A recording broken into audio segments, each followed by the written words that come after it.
Are you struggling for consistency in your sim racing? Does your iRating look like a roller coaster? If so, we have good news for you. The way to get more consistent is to first understand what you're doing differently than the professionals. And VRS is the answer. With our competitive subscription, you will have the telemetry, setups, tutorials, and everything else you need to fully analyze your driving. Our data packs and the ability to compare your driving with the best in the world will show you exactly where to adjust your inputs, change your driving line, and shave seconds off of your lap times. And our powerful and precise Direct Force Pro wheelbase and precision pedals are being used by some of the world's best drivers. All these champions agree that VRS hardware is not just the best on the market, it's also priced well below the competition. So if you're looking to upgrade to direct drive and the best pedals in sim racing, VRS is your answer. If you want to get better, get faster, and make it happen sooner rather than later, you owe it to yourself to find out why so many people are switching to VRS. You'll be so glad that you did. Visit www.virtualracingschool.com and learn why the best use VRS.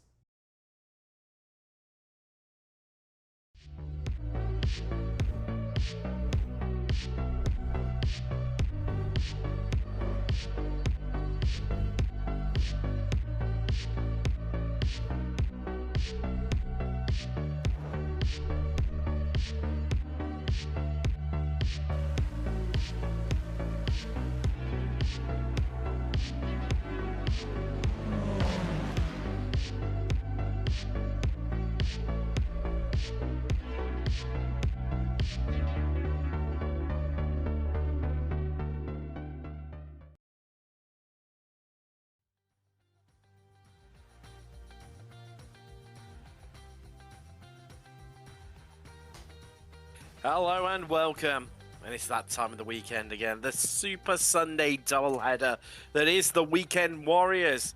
But tonight, for the season finale of only this second season, the Formula Fords head to Circuit de Spa-Francorchamps in the rolling hills of Belgium for what's going to be a feast of overtakes, excitement and drama undoubtedly. I'm Tim Cox, we've got Samina Kume in the virtual production trailer.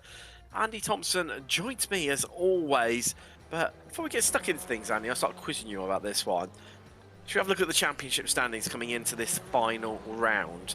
And Spec 1, well, Megan Overstreet, she's just been so dominant, hasn't she? And that's why she leads the championship standings. Jason Green lies in second. I mean, close, but just no cigar compared to the consistency of Overstreet. Kane Lasky, he's, well, while adrift in third, but it's so comfortable for that. Yatabino, former race winner, he lies fourth. If he did the whole season, where could he have finished? Jeb Jason in fifth, then it's Rodriguez, Mayer, Soto, Hendrickson, Schooler rounding out that, that top 10. Across into Spec 2 now. Well, it's Tom Laurie who leads the way there, but only just 5 points into this final round ahead of Philip Fernandez. Then we've got Michael McConnell, not too far behind either. He lies in third. Then Joshua Flores well adrift. Again, those top three locked out for finishing those podium places in the championship. Harris fifth. Then it's the Bruges. Well improved Belgian driver. Looking for a strong race. If he was here, which he's not tonight. We've got Richard Coffey, Stevenson, Montgomery, and Trevor Kramer rounding out the top 10 there. Across into Masters. And without quite a few of the big hitters tonight. There is no Jorn Gmani who leads the championship, and there's no Antonio Race either, but there is Jim Brewster. I mean, it's going to take a lot, but could he walk away with the championship tonight? It's going to be a tall ask, but he could possibly do it. Stevie Ray, he's with us tonight, but he's looking good for fourth. Andagassis fifth, then it's Warbolt, Love, Murakami, Reg, and Bradshaw to round out the top 10 there. Andy, I mean, Spa, it's just one of the quintessential classics, isn't it? Doesn't matter what you drive around here. Yeah, good evening, Tim. Good evening, viewers. And yeah, it's going to be a complete contrast to Belle Isle last week, which sort of spills and thrills. And 9 times out of 10, it was the own drivers' mistakes that caused the issues at Belle Isle. So it was very much the car against the track rather than car against car in last week's escapades. But yeah, certainly today is going to be a completely different ball game. It's a very wide track, lots of runoff. and it's going to be one for the slipstream. So it's going to be about positioning your car in the correct place and being able to make the overtakes really count. And it's going to be interesting to see the power of that slipstream here tonight. But yeah, in the championships, it's all go. I think Michael McConnell's got a really good chance of getting that Spec 2 as well. He's only got 7 races as points, so this one's going to be a point scoring for him. The others, I think, are at their maximum, so it's going to be interesting to see if he can take the lead there in the S2 category. As always, the S2 well represented here tonight. You can see on the time and tower on the left hand side, pretty much an even split tonight. A few more S1 drivers, which is always nice as well, Tim. It is. I'm just sat here fascinated by what was the battle for third. Bangor just taking that one, but there's Oliver there. Ray Oliver just sneaking into second there, only a 10 behind Jason Green to displace Overstreet from that front row of the grid. But we had about a 10th and a half, Andy, covering third through to seven, well, what is now 7th in the form of McConnell. Ever so close, and then you look further down through the field. Again, it's amazing, a track at this size, that we've got drivers yet again, like we do every single week, separated not by tenths, but hundreds and even thousands at times. Yeah, it's amazing on this track, considering the lap is 2 minutes 36, you know, to be that close. Even down the field, you can see from first to last place, like 5 seconds. And in these slower cars, I mean, even that's quite a feat on a 2 minute 36 lap time. So, you know, it's an extremely large lap. Very easy to get them pesky little off tracks, and if you do early on in this track, it's going to obviously take around about 2.5 minutes for you to get back around again to start again. So it's all about making sure you're consistent, making sure you're clean, getting them banker laps in to begin with, and then push on towards the end of the qualifying. Yes, most certainly. And I mean, this is you talk about that track length there, Andy. It doesn't. Obviously, we do have to take a pit stop in this race, as always, 40 minutes in length. It doesn't really offer up much in terms of flexibility of when you pit and when you elect not to in equal terms, like compared to like Road Atlanta, for example, where we took the short course only about 3 or 4 weeks ago there. And yeah, short track, you got lots of opportunity. You know, 4 or 5 laps you can elect to come in over. Whereas tonight, it's 1, maybe 2 at best. Yeah, I mean, I can't see 2 laps being the difference in the pit stop strategies. I mean, like you say, it's an extremely large lap. You've got to have a lot in reserve or a lot of saving on the first stint to be able to get that 1, maybe the 2 lap overshot. But it's going to be interesting as well, you know, because it's the endurance pit layout, is that if you do pick up some sort of damage and you have to pit early, it's almost going to be race ending, because it's going to take an eternity to get around to your pit stop to get that fast repair. So, you know, the drivers, certainly on the opening couple of laps, have really got to take it easy, just be mindful of that fact that if I get some damage, my race is pretty much over with the length of the pit stop, going down through the GP pit, then coming into your pit stall at the endurance pits. Is you know, just give that little bit of space on the opening couple of laps. We saw it in Belle Isle, we've seen it before, you know, close proximity of the racing at the start of these races, they're literally nose to tail. So one driver has a slight incident, it causes that cascading effect. So the drivers just need to take that into account today. But I'm pretty sure they're really enjoying riding it around this track, and I'm really looking forward to this 40-minute race. All about keeping in that slipstream to be able to be in for the chance to winning not only the race but the class. And what obviously you mentioned about the, you know, if you have an incident, not just necessarily on the first lap, but throughout the lap.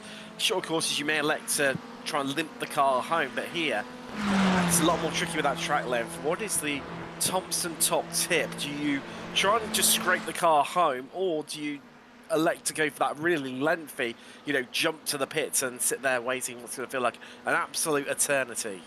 I think either way you look at it, it is going to be a race-ending damage around this track. You mentioned it, it's such a large track, and if you have an incident earlier on in the track, then it's going to really hamper you out when you tow back to the pits. or you try and limp it back. But you're going to be losing so much time on the track, and then, like I said, you've still got that pit lane entry in to navigate that back to your stall. So, you know, my top tip is the opening couple of laps. Don't be over ambitious with where you're going into the corners.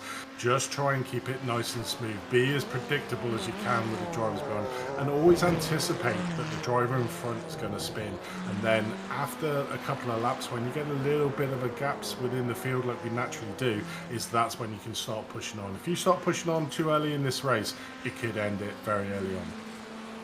We saw Tim Hendrickson there, of course, winning last time out at Belle Isle, and he's had all his times deleted so far, and he's done 2 flying laps. I wonder, we've seen this before from Tim, trying to attempt to last the first challenge.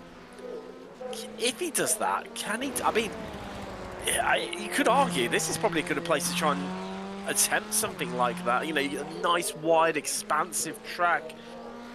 You can get past people easily, lots of overtaking opportunities throughout the lap. I mean, we've got, what, 4 probably, you know, 4 strong certain places where you can get a move done. So, I mean, if he does, and he pulls it off, I mean, hats off to him, especially what's other than Zandvoort on the iRacing service, this is going to be his next, you know, home circuit. Yeah, it definitely is. I mean... Oh, no, sorry. Zolder's Belgium, isn't it? I was going to say there's Zolder as well, but that's Belgium. Sorry, Tim. Sorry. I mean, we saw him out in Belle Isle. He was just a class among the rest. 7 tenths of a second ahead of the field into that. And that was really vital to get at the front of the grid. I think he's not really playing for anything within the championship. So maybe giving himself a little bit of a challenge to say, do you know what?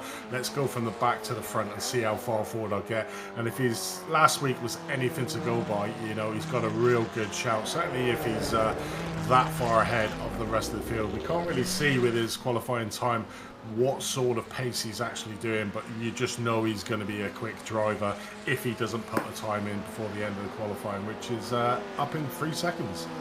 Well, you don't get to 8.4k. I'll get my words out there with being slow whatsoever. So yeah, it's going to be one to watch out. What you see in the chat, Marco Panera there.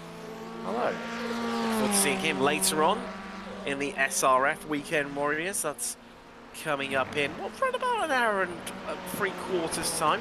We're at Oran Park, a track that no longer exists anymore, but due to the beauty and the magic of sim racing, we can still continue to race it.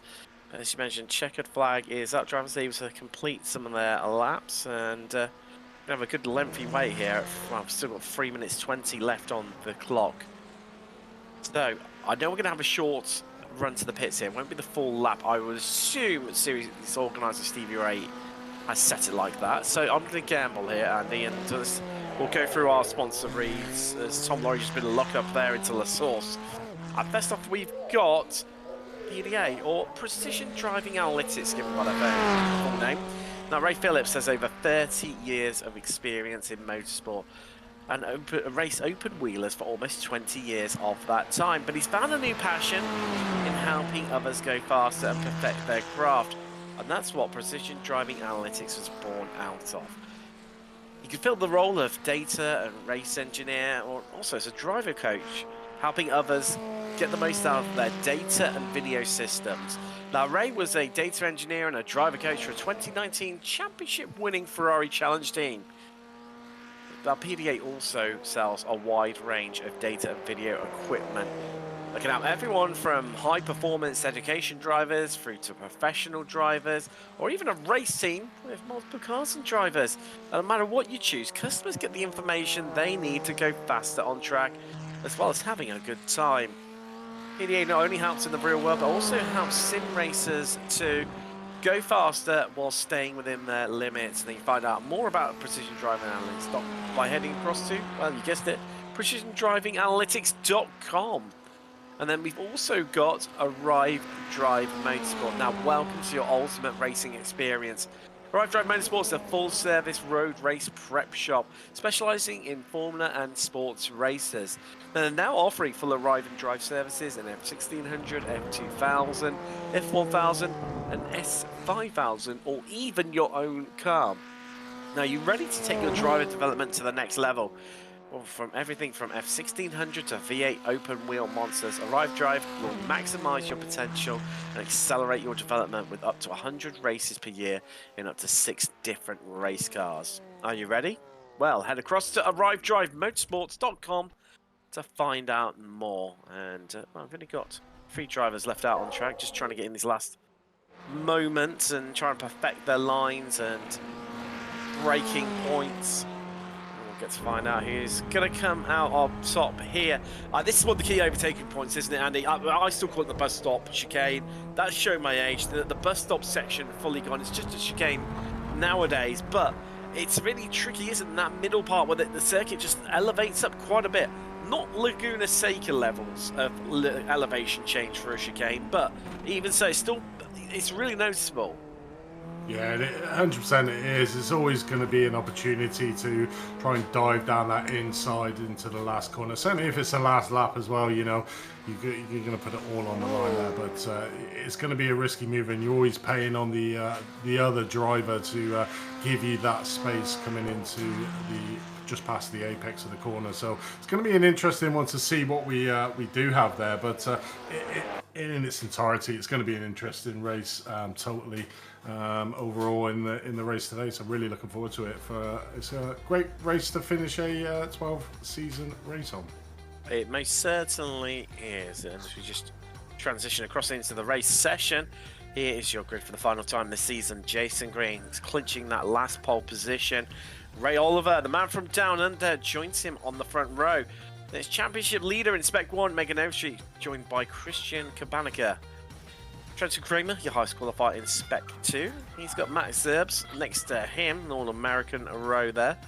And then we've got Michael McCullough and series organizer Stevie Ray. There's a first of our All-Masters row in the form of Jim Brewster and Alan Degassis. Chris Murakami, he lines up 11 from row 6 with Tom Laurie. Row 7, that sees Michael Nelson and Paul Godden, an all-British row. That's what we like to see. No bias whatsoever here from the commentary team. And then we've got an all-Masters row in the form of Gary Walbolt and John Thoms from row 8. Row 9 is Jeff Jacobson and Paul Stevenson. We've top 20 in row 10 being Wayne Palmer and Sander for Bruges. Kian Palmer, he is, well, starting behind his namesake Wayne there, but alongside James Marabello, with Tim Hendrickson, the only driver not to set a time in qualifying. Watch for him coming from the back, starting from last. 23 cars on the grid. And good news, Andy, I can see that there's no one forming up on the start line, so that means we haven't got a full lap to go through. That's always reassuring with a long lap. It's a little bit like Road America. That's a similar circuit, isn't it, for a long formation lap? Yeah. I mean, one of the things I like in the pictures you can see at the moment is just how undulating this track is. You can see there Radiona Rouge going up through there, going uphill, and then coming down through after Brussels turn 10. It's just downhill all the way to the start-finish straight. It's great pictures there of the actual track layout in its entirety. It's going to be a great race to watch. So there the drivers are heading down towards the bus stop chicane, and could also have Christian Kabanka just saying hello in the chat there while he was sat on the grid. Watch how he gets on, the American and one of the newer drivers to this series. Looking forward to seeing how he gets on, how strongly he can finish the season finale here for the Formula Ford Weekend Warriors. As he mentioned, coming up in around about an hour and a half's time, we've got the Ford Spec Racers. They'll be live from Oran Park, Down Under. But as we come out the bus stop, still a bit of a wait to go, of course, for those endurance pits. We're normally off racing now for on the Grand Prix layout, but a little bit more to enjoy of this as they head down towards La Source. It might be the source of all problems for a few of our drivers. Luckily, it's not turn 1 on this layout. Jason Green just leading the pack there. The Porsche 911 safety car will be pulling in any second now. Waiting for that to dart across into the pit lane. There it goes for the final time this season, folks. Let's get ready to go racing from Spa in Belgium as we are green and we are go. Green just opening up that gap nicely in these early stages. Everyone else following along in one long snake as we head up through Eau Rouge and Radion.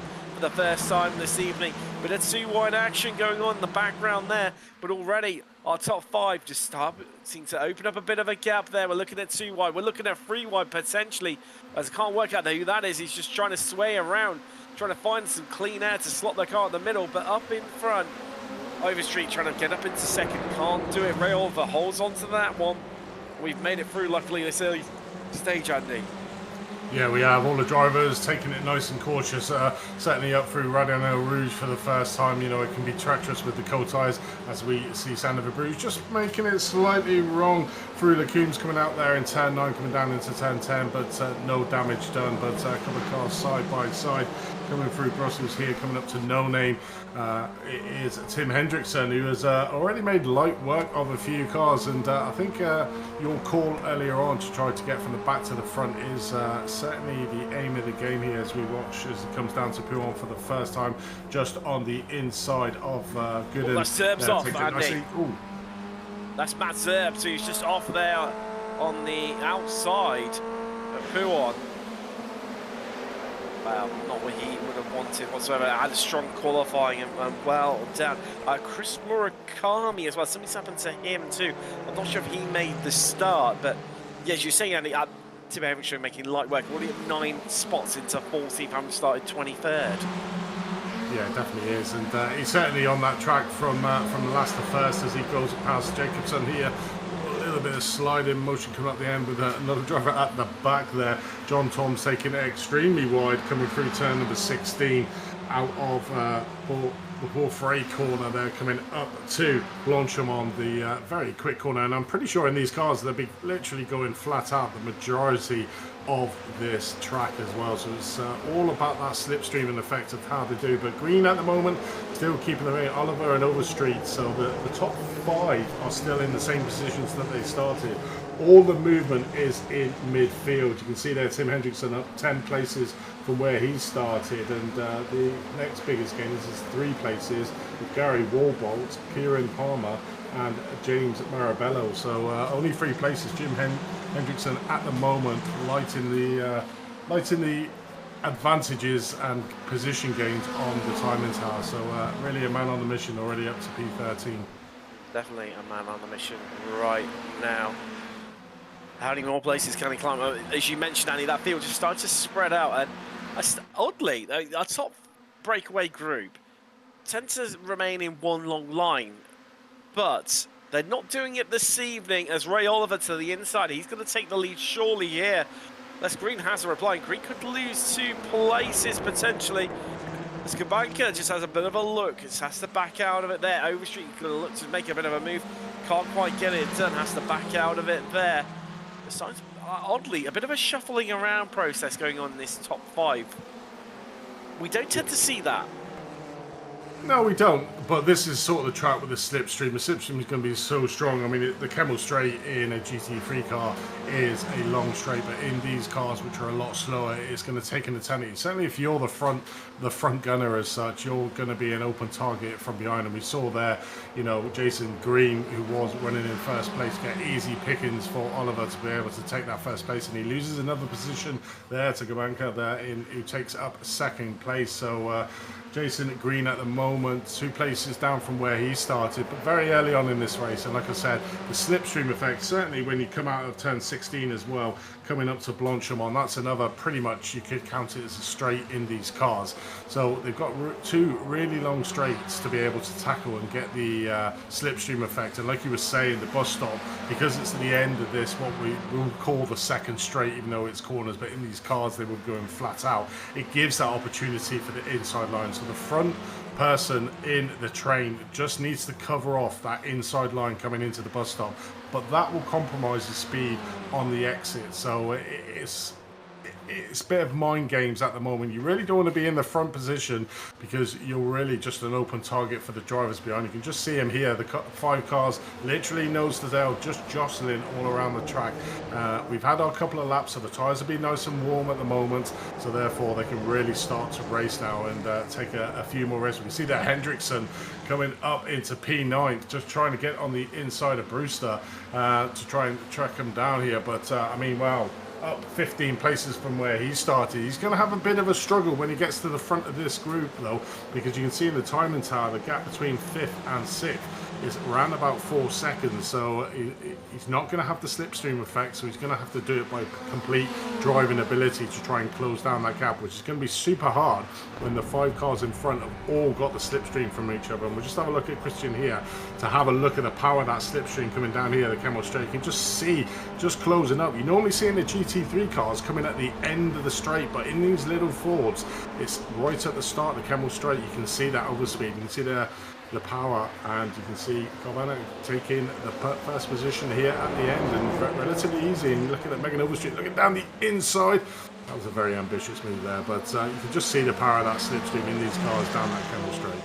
I breathed in there, Andy. I don't know about you. Now, I'm going to throw a hypothesis at you, because Jason Green is a little bit of a wild fox when it comes to the Weekend Warriors series. I think he might have deliberately let go of the lead.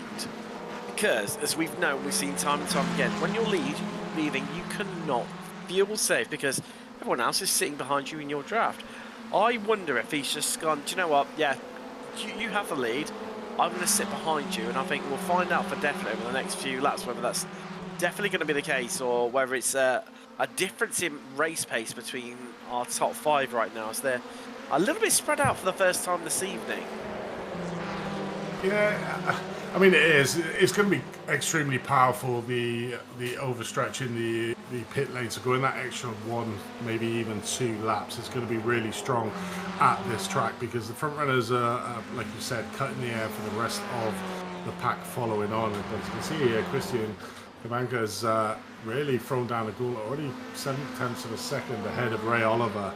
So not got long to try and lose that slipstream, so Ray really needs to make sure that he follows on, but he's got Megan Overstreet all over the back of his car, so it's one eye forward, one eye back, so he needs to be like a chameleon. As you see Jason Green there going extremely wide around Blanchimont, just trying to close that gap down to Megan Street. But like you said, little pockets of space starting to create in this top 5, but I'm pretty sure that when they get back onto that Camel Straight, as we see Tom Laurie taking a very unorthodox line coming out of Blanchimont there, but yeah, I'm pretty sure that they're all going to be back in formation again when they come down the Camel Straight.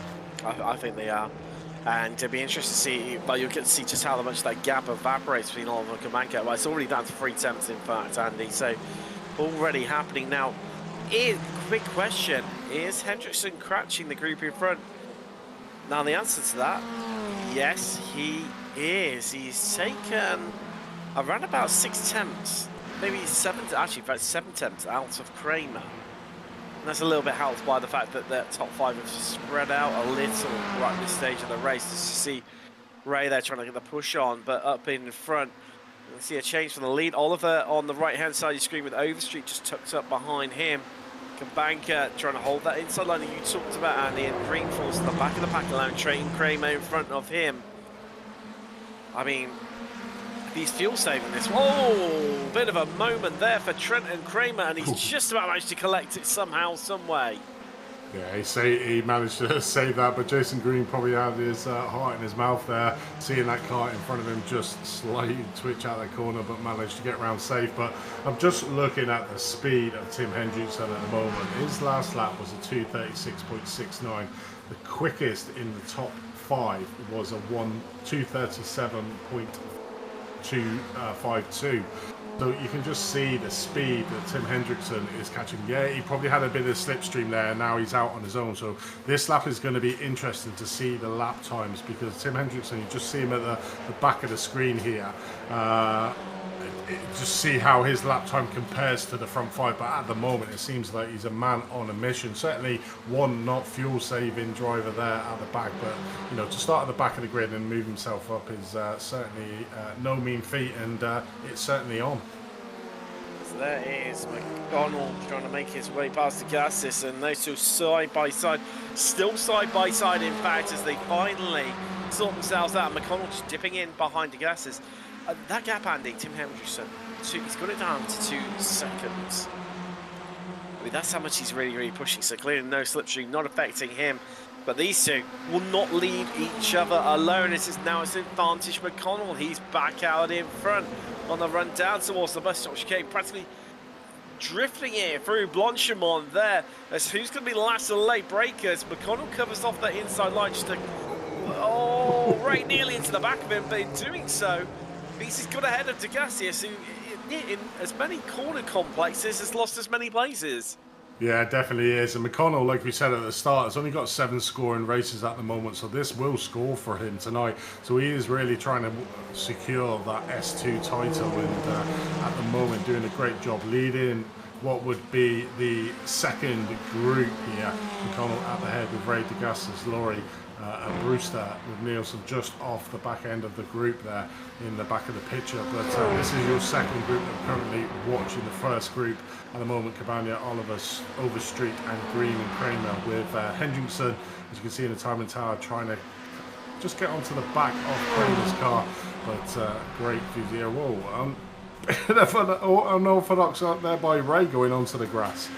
I think he's probably about a year too late. After, of course, remember the whole Spa meme of, dipping your tyres onto the grass to cool them down the Kemmel Straight. Maybe he's trying his luck. Maybe he's trying his luck, seeing if it's still there to cool his tyres down. Yeah, exactly. Where iRacing will just sneakily put it back in again. Maybe. You never quite know. And the big changes are coming for next season to the sim. Fascinating for that. New tracks, cars, plenty as always from iRacing. What driver I've just quietly been keeping my eye on the timing sheets, Andy, is Matt Zerbs, because he fell to the back of the grid after that spin. Funny enough, where he's just about to head down to now, Pilon, and he's just picked himself up and he's got himself from 23rd up into 16th. Still 10 places down, haven't started 6th, but he's just quietly just going about his business here the right way and picking people off in that 88 machine for the American. I mean, I'm amazed, Andy, despite how tricky Spa can be, we've still got a lot of really close, not just battles, but packs right now. And we're over quarter race distance. I mean, we're only on lap 5, but which it seems like we've done way more racing than 5 laps, but whether last 12, 13 minutes, I'm not too sure. Cabana still leads here from Oliver, Overstreet, Green, Kramer, Hendrickson. That gap is neutralised a little bit at 2 seconds. I think that's... but that's another thing he needs to be careful about. It's just pushing too hard that it takes out of his tyres. But I suppose the only advantage that he has had is that this top group, rather than follow one another around in one long line, they have been battling, which has slowed them up a little bit. Yeah, it definitely is. I'm just looking at Tim Hendrickson's time compared to the front runners, and it's around about 7 seconds a lap faster. He has no slipstream, so it's looking very ominous when he does manage to latch onto the back drivers in the front train to see what sort of speeds he can do, but certainly closing them down at the moment. And like you said, not battling too hard at the front. They're pretty much staying. This is probably where the biggest start of the battle. You see there, Megan Overstreet just taking the lead of this race. Yeah, it's basically switching every single lap with the power of that slipstream. But it just shows you how quick Tim is at the moment, and give him about 3 or 4 laps. Oh, as we see Tom's just coming up El Rouge, getting it extremely wrong and taking his car. Let's have a look at what happened. Just lost it. Just lost the back end just at the top, and then trying to save it. And unfortunately, I think that's just the way this track is. You lose it going up through that section of track. It's extremely hard. You can either keep the power on or put the brakes on, but either way, it's pot luck whether you're going to hit the wheel or not. I will give him bonus points though for managing to spin his car not just numerous times, but also have it stop spinning and pointing in the correct direction. That's some feat, that is. That really is from the Canadian. But yeah, John Tom's looking like he's going to be out because the drivers do have one fast repair to their name, but it's going to be a lengthy wait in the pits for him. Well, that tow kicks in, and seeing this. Well, best of the rest battle almost. McConnell leading it, Laurie, then Gassius, Ray, who was ahead of it, only a lap or so ago, has now fallen back down to 10th, 4th in line in this group. Jim Brewster falling by the wayside a little bit. He needed a big result tonight, not even leading in class. Currently lying third in class, in fact. It's also, actually, just spotted in the background, it's also Nelson. So we have got our top 4 in Masters, all, well, pretty much on top of one another. Yeah, definitely. It's going to be an interesting run-in. You know, I haven't got the big names like Marne and Antonio Rees, who's just had a really great season. And whenever we've seen him on track, he's always been at the front end of the field. But obviously not here today himself, for Marne. So opens it up to a possibility of an overshoot in that Masters to get the win. As the saying goes, you've got to be in it to win it, and these guys certainly are, to try and get that #1 spot in the Masters. But yeah, it's an interesting battle. It's that split that we always come to see here. You've got the quick drivers out front from 1 to 6, but then you've got the second pod, I wouldn't call them slower, because they're certainly quicker than what I would be, but not the same race pace as the front drivers that have the second pod. So you're looking, like you said, from McConnell down to Nielsen. Then you've got this sporadic mix going back from them. I mean, you mentioned Zerbs at the moment. He's in P13, trying to chase down Jacobson in 12. It's just unfortunate that he probably, like you said earlier on, you know, pushed his car a little bit too hard around Pouhon with cold tyres, and unfortunately spun. But with the nature of this track, he spun, got back onto track, and then carried on going, and now is trying to pick his way back up. Currently in P13 at the moment, so just enjoying it and having some battles along the way. It certainly is, indeed. We see Look this where group now. Wow, Look where Hendrickson is. Look where Hendrickson is. Wow, I mean, wow, 1.1 seconds. Absolutely storming. Wow. We'll be on the back of this group by the end of this lap, and then it's really game on. Have we ever seen that? I don't know if we have ever seen that, Tim. Somebody coming from the back of the field to win a race. So the closest we see it of it is Andres Bertoni in the SRF that we see later on. Is he always starts from the back and will make up 20 or 30 places. I've seen him regularly get top 10s, but never to the podium overall, Andy. And that's, I think, as close as we've ever come. This, I mean, smaller grid compared to what we have in the SRS, but I mean, 23 is still not small. It's still larger than an F1 grid. So, I mean, take that, read to that what you will. I mean, so still a flying performance, and there you go. You said by the end of the lap, I was dubious, Andy, whether he'd do it, but there he is. I was thinking, no, he won't. Maybe it'll be another lap after that, Andy. You've been too optimistic. Well, I'm going to leave you to it, Andy. I'm just going to go off and eat some humble pie. I mean, you could just see it with his lap time, 7 seconds of a second, and that was a great onboard shot there, just to show how he's managed to claw back that time. Coming into the bus stop, braking a lot later than the cars in front of him. It's going to be interesting now to see if he decides to pick any of them off coming down through the Kemmel Straight. He is well within the slipstream now, so we'll be closing right up to the back of the front 5 to make it a top 6.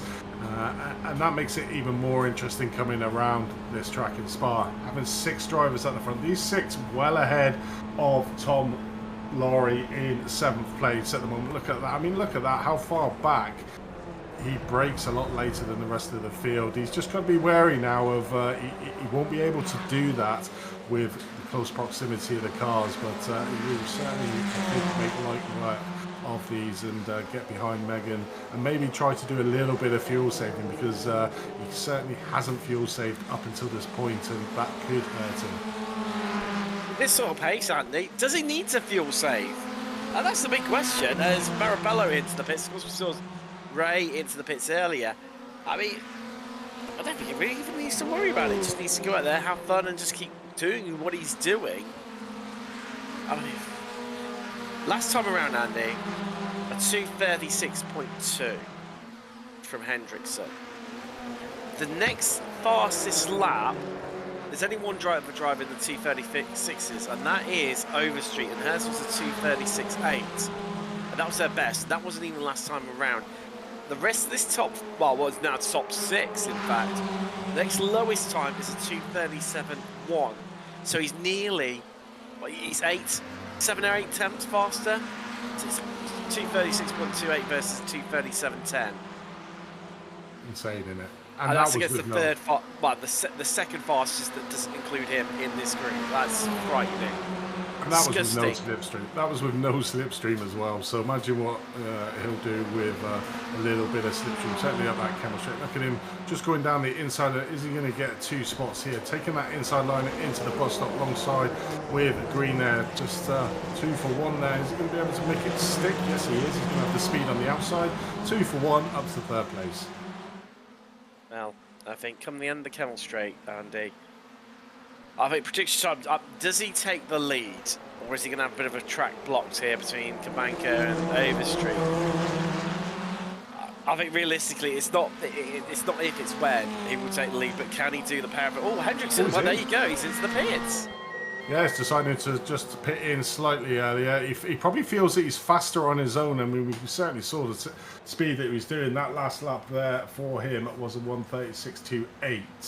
So he certainly has that matching speed coming in slightly early. So hoping probably to get out with a bit of free air to then maybe do the undercut on a few of these drivers, because they would have seen him there with him. Now he's not, and these drivers will be starting to fight each other to see Kabanka again take over the lead of this race to Overstreet. But you're exactly right. The times are, it was literally nearly a second a lap quicker on the last lap than the top 5 that we were just watching.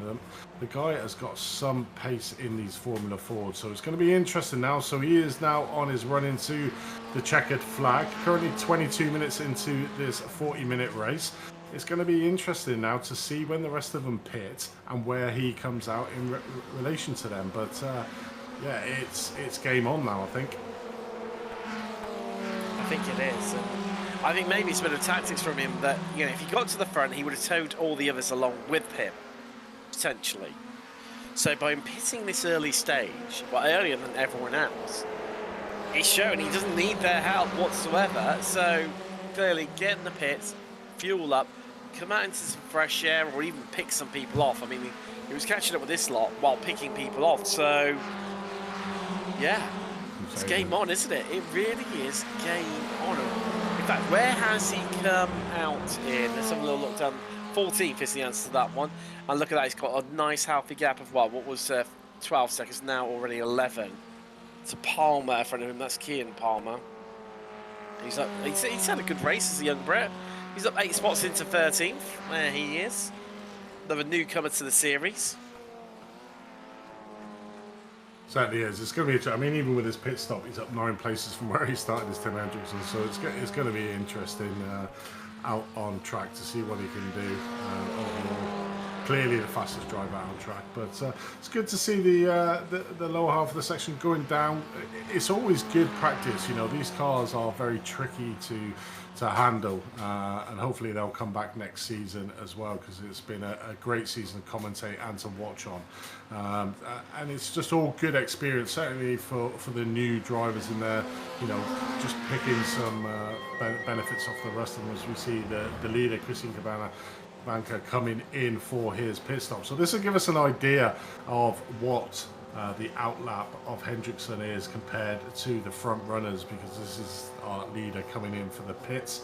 So legally see where he comes out in relation to Hendrickson, who is currently in P14th. You can see him there just coming over the start-finish line. So it's going to be close, and I think he's just come in. He's still in his pit stall, so yeah, I think that might be an overshoot there for Tim Hendrickson.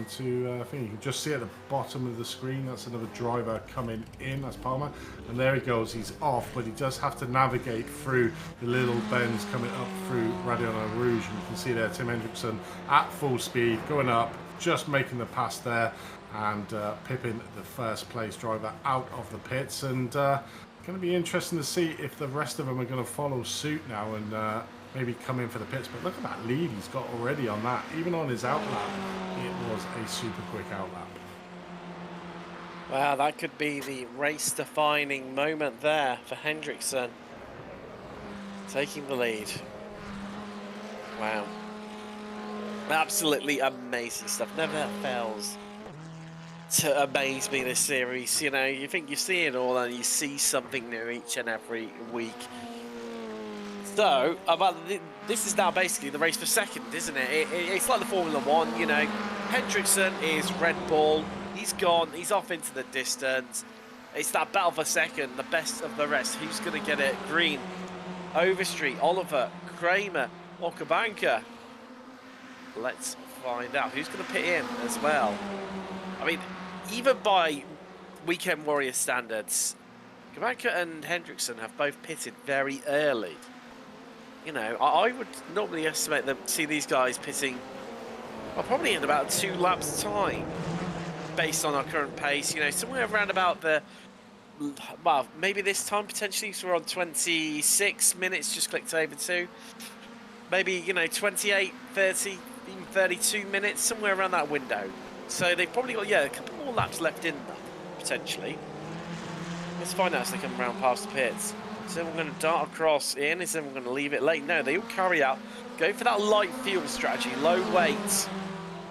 Is it going to work out for them? I mean, they all seem to have stopped battling with one another, and I think that's a telling part of this tale. Yeah, 100%. You know, they maybe realise the threat from Hendrickson or just trying to mitigate it. I mean, the only bonus for these drivers coming in is their time in the pits are going to be a lot less than Hendrickson, because obviously they'll be taking on a lot less fuel, going 3 laps longer than Hendrickson. But it's going to be interesting. But is that enough? With the speed that Hendrickson's been going, you just don't feel it. It is almost like, you know, how far is he going to be in front of this group? And like you were saying, you know, it's going to be the battle for who's going to come second and third, because at the moment you just can't see past Hendrickson being able to sort of do it. But it's going to be interesting for that second, the second trio. I was looking at De Gassis now has managed to get past McConnell for that 5th place overall. So he's leading that second group. Has been slightly split up with a couple of drivers coming into the pit. So it's going to be interesting to see in that second group as well, to see how that shakes out after the round of pit stops. A couple of the drivers, there was around about 6 cars in this group as well. 3 of the drivers have obviously decided to pit early. We see obviously Stevie Ray doing his normal tactics and going super early on in this race and take it down. But it's going to be interesting to see after the round of the pit stops to see where they all lie out on track and then the run into the flag. So I think it's them 2 pockets gap with maybe Hendrickson out in front, but it depends on how much he can be out front. He really needs to get that slipstream broken between himself. I think you can see on screen there, he has already broken the slipstream to Kabanka there in 9th place behind him, and it's whether he can do it the same to the rest of the drivers. But Kabanka was on the same pace as the top 4 are at the moment. So with the gap, that gap was what, probably around about 1.5 seconds, 2 seconds, and you can sort of see it there. It's grown to 4 seconds. So I'm pretty sure that them top 4 drivers, I don't think any of them will be coming out in front of this driver. They are complete and utter disasters. They come through La Source now. You can see anyone else start in here on this lap. We've got Green. Oh, he's moving across Overstreet, coming along. Well, they're all in together there, Andy. It now becomes a pit lane race. Who's going to get their field on board and get out of pit road first here? Well, has Kabanka done enough to get ahead of all of them? We know Hendrickson has, realistically. McConnell, De Gassis, Laurie into... Now, McConnell, he's only taken part in 7 races so far this season. So, all of his points, he doesn't have any drop scores. All of his points count, including tonight. But he's got a chance of winning this completely. There he is, heading down pit road. So, everyone just taking their field on board. Green on pit exit, so is Overstreet. Where is Hendrickson? I can't quite see him. Yeah, I think they've got the jump. They have. So that just shows how much time Kabanka's lost. Certainly, yeah. Just having a look at the... really didn't work. It didn't work in the slightest. A Green's off out into the distance, 3 seconds clear of Overstreet and Oliver. Now, I said, Andy, I posed the question I think he thought he was falling to the back of that group so that he could fuel save. Now, Green is the master of fuel saving and strategy, and I think also he's banked on how far this race is going to go too. Because he's only been stationary for 15 seconds. Everyone else, high 17s, low 18s. So about a 3 seconds different. Yeah, it was about 18 seconds, wasn't it? 18.4362, 18 seconds dead. He did 15.2, so that's how he's managed to pull a 3.2 second gap over him. Just looking at Hendrickson was a 23, so it was a 5 second difference between the front 4 runners and Hendrickson for there. So that would pretty much a lot for the majority of the time. You see him there 6.4 seconds behind the leader, but we've seen it before in 4 laps previous. He managed to catch up over 4 seconds, so it's certainly not over yet. We've got 10 minutes left, so around about 5 laps of this track still remaining. It's still on for him, but he probably would have hoped to be a little bit closer, if not in the lead of the front runners. And now it's down to, can he catch them, or has Green done a masterstroke by the 15.2 seconds? That seems to be rather a lot less than the rest of the top 3 that were in with that group of 18 seconds. That's 3 seconds difference of fuel. Has he calculated it right, or has he got it completely wrong? And only time will tell. I think he's banked on this not going an extra lap. If it does, Green is out of the equation. It's got 3.5 seconds back to Overstreet. It's just seeing Kramer here now with Hendrickson at the front of this queue too. Sorry, the middle of it. Sorry, it's Oliver at the front of it, isn't it? Apologies.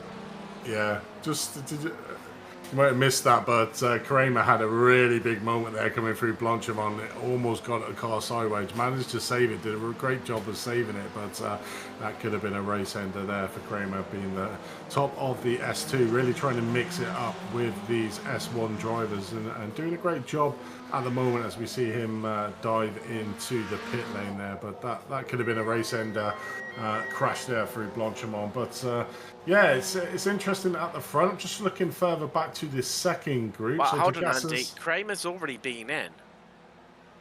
Is this a drive-through? I think it is. Yes, it is. Oh, that's gutting for Trenton Kramer after looking like he was on for an absolutely astounding result. And that's going to bring him right out into, well, without going to do leader in Spec 2 in the form of Tom Lorry. McConnell now ahead of Kramer as well. Certainly is, and we've not really seen it that often, have we, here in the incident level cap? But this is one of them tracks that's so easy to get them off tracks, and they soon sort of rack up in the track, and there's our first driver that's sort of succumbed to it. But yeah, just looking at that second group at the moment, the best of the rest, as we would say.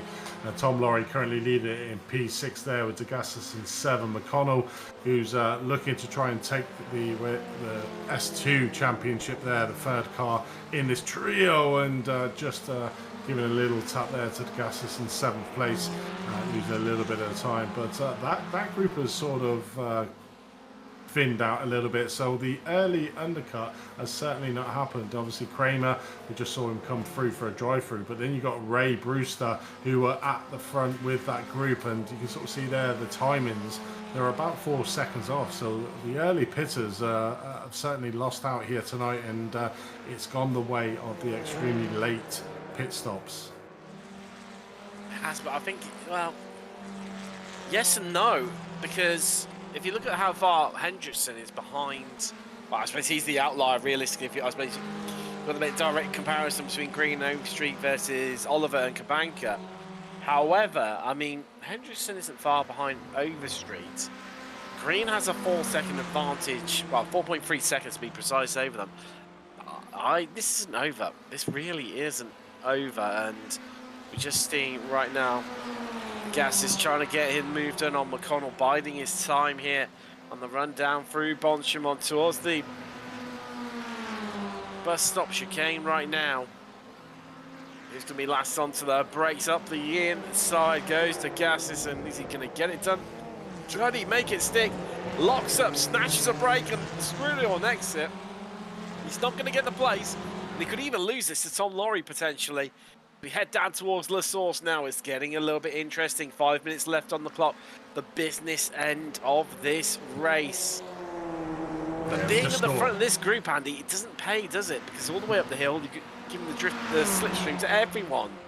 Yeah, it definitely is. You just saw there, Degas's really playing hard. As we see Tom Laurie coming in. This is his second stop as well. So is this our second drive-through driver of the race? And that would be a big hit for Tom if it was leading the S2 category. I just don't think anybody at the front of the S2 wants to win it. So that's 2 for 2 that we've had at the front that have got drive-through penalties. So that is in fact a drive-through penalty. And McConnell, who is looking for that S2 championship, is now leading the race with Degas's is only for company. But Degas's on that last lap that we were just watching him made quite a few mistakes. He was leading going through the campus section, came out of turn 14, give it a little bit too much power, lost the back end, which obviously gave McConnell the opportunity to pass through, and then we saw it again coming up into the bus stop, completely got it offline coming on the exit, but luckily, you know, we just saw there that Laurie had to do the drive-through, so Degas's is really wanting that 6th place overall, the best of the rest places, as we would say, over McConnell, who is currently leading in S2, and best of the rest in 6th place. So super interesting, but it's getting more spicy at the front. Hendrickson there, you can just see 1 second behind Overstreet now, so chasing down Overstreet for that 2nd place. I think 1st place, and this is where the conundrum comes in, doesn't it, Tim? Is that has Jason Green put enough fuel in the car, being that he only done 15-second pit stop to the rest of them 18, and if he hasn't, then this is the race. This is the race for 1st place. But if he has done it, one, it's a masterstroke to be able to say, I'm going to put in 3 seconds less than anybody around me, or that was a bit of a close moment there. Oh, but look at the way he opened up the corner, though. Look at that. No Insane, messing whatsoever. That's how it's done. And Oliver was lucky, though. Oliver was lucky not to hit into the back of Hendrickson there. It was super close, but wow. I mean, he just completely opened that corner, got a better exit, and even in that short start finish straight, I mean, look at the gap that he's already in, and now he's chasing down Jason Green. 4.8 seconds, 3 minutes left of the race to go, 2.5 minutes left of the race to go. It's down to the fuel strategy. Has Jason Green got this one nailed on, or has he miscalculated? And we'll probably see that by the fact that if he's miscalculated, the time will come tumbling down. But you see in the background there, Megan Overstreet has not given it up, just manages to get past Hendrickson there for the 2nd place. Hendrickson coming up onto the inside, doesn't manage to get the place done. But Megan Overstreet is going to be, I thought it was going to be a cutback there, but I think Overstreet just covered it off by the fact that Hendrickson had to slightly back out. But these two battling now will give Green the opportunity to maybe do a little bit of fuel saving if that is the case that it hasn't got enough fuel. But we're at 38. There's certainly going to be another lap. You think? I'm not sure. I'm not sure. We've got 1.5 minutes left. They're not even halfway around the track, Andy. I think it's going to be close, but by this lot battling, it does mean, and I can't remember seeing, I mean, the trouble is on this endurance layout, Barney, you know, the flag bearer, he's tucked well away, so it's not easy to see if they're on the white flag lap here. So, I mean, Green does have time in the back to be able to back people up and lose time, but he's not doing that. Look, he's maintaining at 5 seconds as these two sort of scrap away side by side, not giving each other an inch. Well, you said about no one wanting this lead in spec too. Right now, the battle for place 2 is looming largest advantage Hendrickson. But, and here's the crucial point, with this layout there are 2 final overtaking opportunities, not one. The bus stop and Les Sources, they're side by side yet again. Can they do it through Blanchimont? Hold tight everyone, here we go, and they slide through. Overstreet drifts through the corner, and that means that Hendrickson is ahead. Oliver's going to try and sneak through. Green is through the bus stop, but there's nearly contact there. Oliver has to back out of it. Surely Overstreet's going to be slow off the corner, and this is going to aid and abet Hendrickson to that lap, but they've got 9 seconds left. Oh, I think he's okay. He's okay, Andy.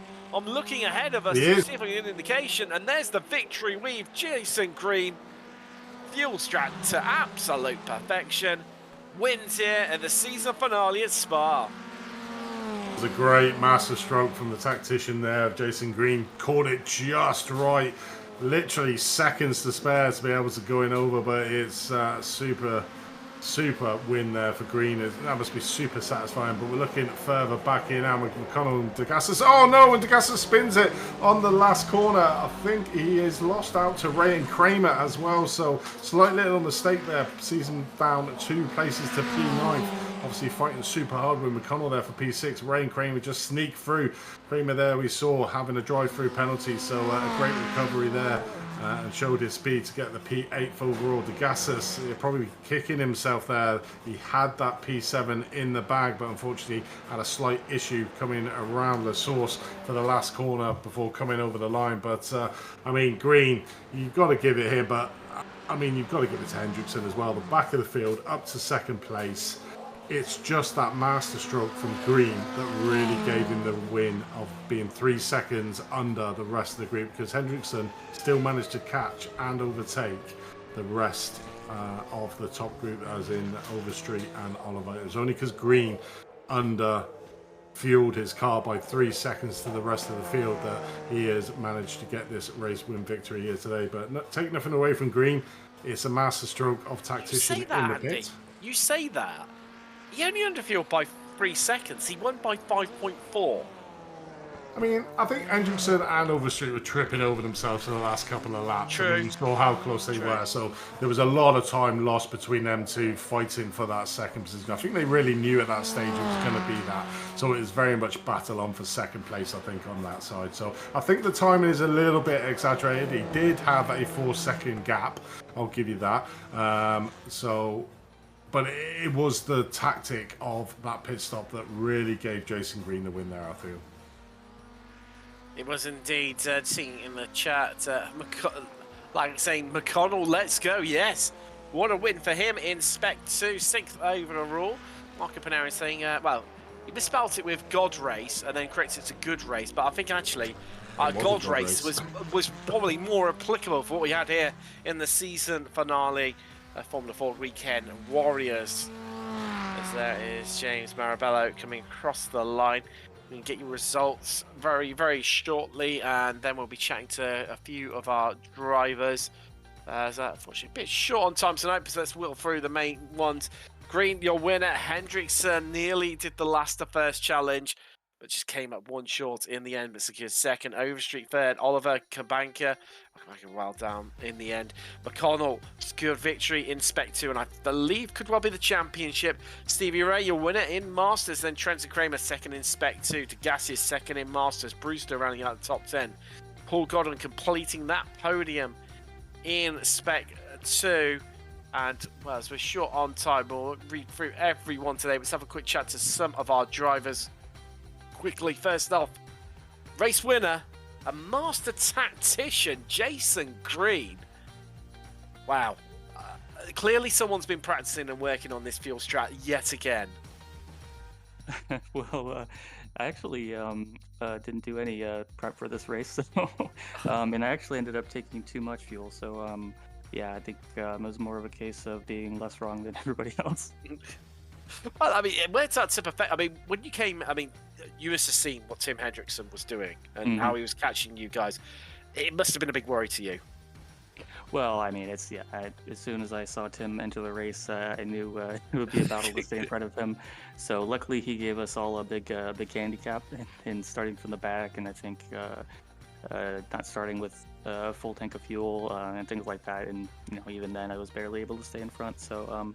Yeah, it was just lucky that he gave us that big of a handicap to start out, I think. Well, as we've got a fair few people to get through tonight, Jason, congratulations on the victory. Before we let you go, anyone you want to give a shout out to at all? Oh, yeah, shout out to Megan for winning the championship. She was absolutely incredible both this season and last season. So, yeah, big shout out to her. Definitely, that's Jason Green, your race winner here today from Spa. Andy, who have you managed to grab for a chat?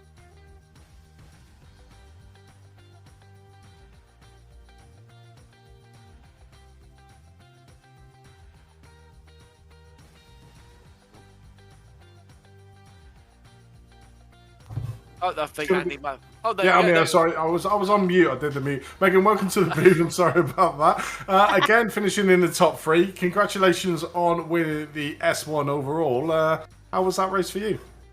Well, that was a lot of hard work. I took too much fuel during the pit stop, so I lost second place because of that, but we had a fantastic battle there at the very end. Tim is an alien. He came from the back to take second, so that was really good on him. But, I mean, you've been super consistent all season. You've been at every single race. You podium at every race. I mean, you've certainly got the consistency there yourself, haven't you? Yeah, with the exception of Detroit, I got caught up in a wreck there, so that was my only mulligan of the season. So it's been a fantastic season, though. So I've been on the podium every race. Couldn't have had a better season, in my opinion. Yeah, definitely. I mean, obviously, to win the S1, which is a hotly contested championship in itself, is got to be big kudos to you. Obviously, we've got quite a few drivers to get through tonight, but congratulations on your S1. But as you are the championship, we'll let you give you a shout out if you have anyone you want to thank. Yeah, thank y'all for doing the broadcast, Stevie for putting the series on, my family for watching, PDA, and I cannot remember the last sponsor for sponsoring us. Yes, Arrive Drive Motorsports. Thank y'all for sponsoring us because we wouldn't be able to do this without all of y'all. Definitely. Well, thank you very much, Megan. Congratulations for that S1 championship win. Thank you. Tim, who have you got standing by? I've got Jim Brewster. Well, Jim, what a season for you, mate. I mean, couldn't quite pull off the victory here today, but still top 10. On the podium in class yet again, and Mr. Consistent in Masters this season. What do you think of that? Isn't that crazy? Yeah, I think I got on the podium in the V for the season and this one, and I think I might be able to get it on the surf too. So I'm pinching myself. Now today was very careful. Me, Stevie, and Alan were the ones in the points, and you see in the early laps we were just being very careful, being very polite, very careful. And then Alan got away. Alan was going fast today, but then you see he lost out to Stevie, so Stevie gets the win today. That's a fun day to have Stevie get a win today. Most certainly, and well, I mean, absolutely, as mentioned, stunning season from yourself. Before you go, Jim, anyone you want to give a shout out to us all? I gotta say hi to my number 1 fan, my sister Tam, and just say hi. This is just so much fun, and I'm thrilled to. I am not the 3rd fastest master by any meat stretch, so I'm pretty darn near excited. Anyway, thanks for all things you guys do. You guys are a really big part of making this fun.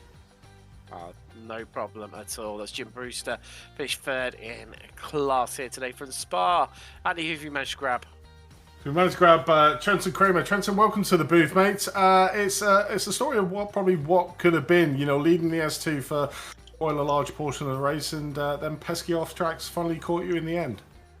Yeah, I had a lot of off tracks just on my own account, trying to keep up with the leaders. Everybody up there is faster than me. I figured I'd just try and hang on, and got 2 4Xs that I was not really sure where I got them, but ended up giving me that drive through. I mean, it's one of them tracks that it's really easy to pick up the off tracks on, isn't it? You've really got to be conscious of obviously watching out for the 4Xs, but even the 1Xs, it's just such an easy track to gain them and rack them up, and unfortunately it caught you out today, didn't it? Yeah, especially with such a loose car, it's going to be like that, but trying to keep up with the leaders, sometimes you got to make the track a little wider. Yeah, obviously, congratulations. You still managed to get P3 overall, even through a drive-through, so it showed you had the pace today.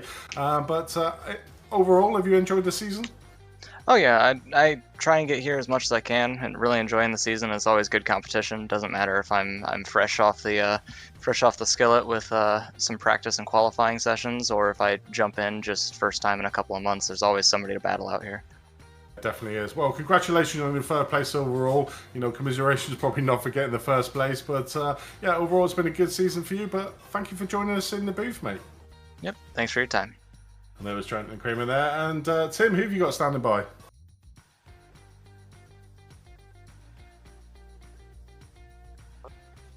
There we go. Got moved around there. Wrong person there. Sorry, it's just joins us now. I got shoved down to the interview room. There was a few confused voices. DB, congratulations! You know, season finale, and you walk away with a victory. Yeah, everybody gets lucky once in a while, huh? Oh yeah, you've got to have once in a while, rather than ending up stuck in the wall somewhere or. Yeah. But I mean, just talking about this season, second season of the Formula Ford, and it's growing in popularity, bit by bit, week after week, and you can see why with the racing that we have each week. Yeah, it's again another Weekend Warriors kind of traditional great racing. These guys are doing it every week and have come over from the other series like the Formula V and Spec Racer Fords into this and keep the quality and the fun level really high and respectful as well. So can't say enough for everybody in the league. They're the ones that make it. One person can't make a league have the reputation that we have. So that's why I wanted to come in and just quickly say thanks to everybody that supports the league week after week after week. It's amazing. A lot of fun. You wouldn't believe some of the reports and feedback I get from people outside. You can see some of the quality people we get coming in. And just to end it real quick, I've got to say thanks to our 2 sponsors that come on board this season. Ray Phillips with Precision Driving Analytics supported us last season and brought his buddy in, Dustin Hodges, with Arrive Drive. They do real-world Formula Ford 1600s and stuff. So a huge thanks to those guys for making this broadcast possible for our family and friends worldwide. Completely and utterly echo your thoughts. And just looking ahead, obviously, I know we've got the runoffs coming next week, but then next season, what's it looking like? Are we following the schedule, or is it going to be a Stevie Ray special of a few, fan favorite tracks and mixing up a bit? Yeah, I like to mix it up a little bit. The Formula Fords has the rookie series and then the trophy series, but I don't like to follow just the rookies, and the Formula V's has that. So this season we tried something a little different and mirrored the Formula V Weekend Warriors and the Fords. So I think we're going to do the same thing and kind of mix it up, have some fun tracks, some popular tracks, and just see what shakes out. And yeah, we have the Big Grid V runoffs next week, and haven't really put it out yet, but we'll announce it right here, and you guys can announce it with the Spec Racer Fords. We're going to do it at Mount Panorama this time, and it's never been done for the V runoff, so look out. Here we come. That is going to be crazy, to say the least. Looking forward to it. That is your series organizer for Weekend Warriors, very much Ray Esports, Stevie Ray. Well, that's all we've got time for, running fully into overtime here today. Thank you very much for joining us for the Formula Fords. Coming up in about half an hour, 40 minutes time, is the SRS. We'll be live from Orient Park, down under for their season finale. But from myself, Tim Cox, Andy Thompson, Samila Gume, thanks so much for joining us, and we'll see you next season for the Formula Ford Weekend Warriors here on Apex Racing TV.